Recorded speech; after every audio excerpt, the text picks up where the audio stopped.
വിലായത്ത് ബുദ്ധ എന്ന് പറഞ്ഞിട്ടുള്ള സിനിമ ഇപ്പോൾ തിയേറ്ററിൽ വന്നതിന് ശേഷം ആ സിനിമയ്ക്കെതിരെ നല്ലതുപോലെ എന്താ പറയണ ട്രോളുകളുടെ പെരുമഴയാണ്.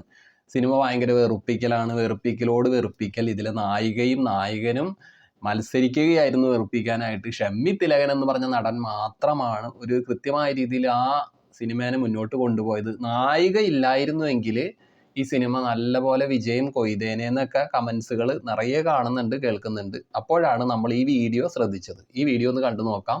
ലൈഫ് ഓഫ് ചൈതന്യം. അപ്പോൾ ഒന്ന് കണ്ടു നോക്കാം, എന്നിട്ട് നമുക്ക് സംസാരിക്കാം. സാറ് തന്നില്ലെങ്കിൽ നീ എന്നെ തന്നില്ലെങ്കിൽ പോക്കണം. പിന്നെ കേസും പോയിട്ട് പണിയാ. കേസ് നിനക്ക് പേടിയുണ്ടോ? കേസ് ഞാനായിട്ടോളാം.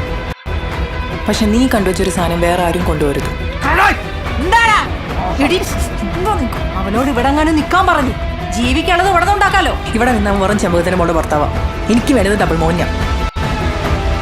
എന്റെ പൊന്നു സാറേ, പോരാടി വേണം പേര് തോട്ടം മാറ്റാൻ. അവൻ അങ്ങനെ ചെയ്ത കാര്യങ്ങൾ വിശദീകരിച്ചാൽ മതി, വ്യാഖ്യാനിക്കണ്ട.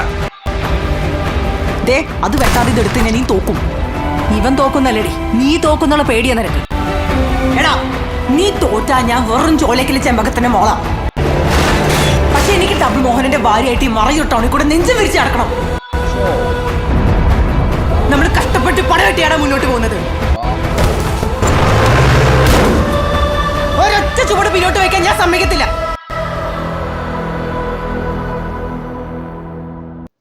ഈ നായികയുടെ പേര് പ്രിയംവദ കൃഷ്ണ എന്നാണ്. പ്രിയംവദ കൃഷ്ണ തൊട്ടപ്പല്ല അഭിനയിച്ചിട്ടുണ്ട് വിനായകന്റെ മകളായിട്ട്. പിന്നെ നരിവേട്ടയിൽ ടൊവിനോയുടെ നായികയായിട്ട് അഭിനയിച്ചു. ഇപ്പോഴിതാ വിലായത്ത് ബുദ്ധയിൽ പൃഥ്വിരാജിന്റെ നായികയായിട്ട് അങ്ങനെ നിറഞ്ഞു നിന്നേക്കാണ്. ഈ നായികക്കെതിരെയാണ് ട്രോളുകളുടെ പെരുമഴ. നായിക ഈ സിനിമയിൽ വെറുപ്പിച്ചെന്നാണ് പറയുന്നത്. എനിക്ക് തോന്നുന്നത്, ഞാൻ ഈ സിനിമ കണ്ടില്ല, കണ്ടു കഴിഞ്ഞാലാണ് പൂർണ്ണമായിട്ട് അത് അറിയാൻ പറ്റുള്ളൂ. എന്നാലും ഇപ്പം ഈ വീഡിയോ കണ്ടു കഴിഞ്ഞപ്പോൾ എനിക്ക് തോന്നിയ കാര്യം, ഈ നായികക്ക് കിട്ടിയ കഥാപാത്രം അതേപോലത്തെ ഒരു കഥാപാത്രമായിരിക്കും ഈ GR ഇന്ദുഗോപൻ എഴുതി വെച്ച് പൊലിപ്പിച്ച് കൊടുത്തിട്ടുള്ളത്. എഴുതി പറഞ്ഞ് കൃത്യമായിട്ട് കൊടുത്തിട്ടുള്ളത് ഇതേപോലെ അഭിനയിക്കണമെന്നായിരിക്കും. അപ്പം അതിനനുസരിച്ച് ആ പെൺകുട്ടി ചെയ്തിട്ടുണ്ട്. അപ്പം അത് കണ്ടു കഴിഞ്ഞപ്പോഴാണ് ജനങ്ങൾ പറയുന്നത് ഭയങ്കര വെറുപ്പിക്കലാണെന്ന്. ഇതിലെ കമൻസുകൾ നോക്കിയൊക്കെ ഈ പെൺകുട്ടിക്ക് എതിരായിട്ടുള്ള കമൻസാണ്. നല്ല വെറുപ്പിക്കലായിരുന്നു. ലൈഫ് ഓഫ് ചൈതന്യം എന്നാണ് ഈ വീഡിയോയുടെ പേര്.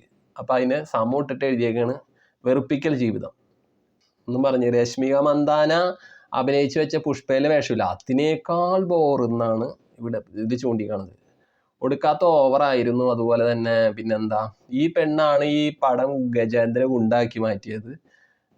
നമ്മൾ ഗുണ്ടകളാടാ, അങ്ങനെയുള്ള കമൻസ് ഉണ്ട്.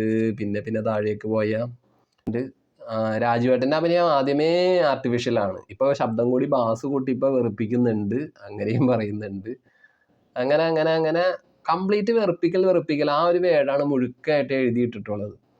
അപ്പം ഞാൻ പറയുന്നത് വെച്ചാൽ GR ഇന്ദുഗോപൻ്റെ നോവലായിട്ടുള്ള വിലായത്ത് ബുദ്ധ എന്ന് പറഞ്ഞാൽ നോവൽ അടിപൊളിയായിരുന്നു, സൂപ്പർ ഹിറ്റായിരുന്നു ആ നോവൽ. ആ നോവൽ കണ്ടതിന് ശേഷമാണ് ഇപ്പോൾ ജയൻ നമ്പ്യാർ ഇതിൻ്റെ സംവിധായകനൊക്കെ ഈ പടം ചെയ്യണമെന്നുള്ള ഒരു ആഗ്രഹം മനസ്സിൽ ഇങ്ങനെ ഉദിച്ചു വന്നത്. സച്ചിയാണ് ഈ പടം ചെയ്യാനിരുന്നത്, പക്ഷെ അദ്ദേഹം വിട പറഞ്ഞു പോയി.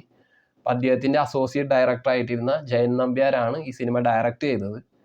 അപ്പോൾ ചെയ്ത് കഴിഞ്ഞത് സ്ക്രീനിലൊക്കെ വന്നു കഴിഞ്ഞപ്പോൾ കണ്ടു കഴിഞ്ഞപ്പോൾ ജനങ്ങളൊക്കെ എതിരായിട്ടെന്ന് വെച്ചാൽ സിനിമ ഭയങ്കരമായ ബോറടി ഉണ്ടാക്കി, അലമ്പായി പോയി, എന്താ പറയണേ, ഓവറായിട്ടുള്ള അഭിനയം എന്നൊക്കെയാണ് പറയുന്നത്. അപ്പോൾ വിലായത്ത് ബുദ്ധ കണ്ടവരാണോ നിങ്ങൾ? എന്നാൽ എന്താണ് നിങ്ങളുടെ അഭിപ്രായം എന്തെന്ന് വെച്ചാൽ അത് കമൻസുകളായിട്ട് അറിയിക്കും. എന്താണെന്ന് നോക്കാലോ. ഈ പെൺകുട്ടിയുടെ അഭിനയം എത്രയേറെ വെറുപ്പിക്കലായിട്ട് നിങ്ങൾക്ക് തോന്നിയോ? എന്താണ് നിങ്ങളുടെ അഭിപ്രായം? കമൻറ്റുകളായിട്ട് അറിയിക്കും.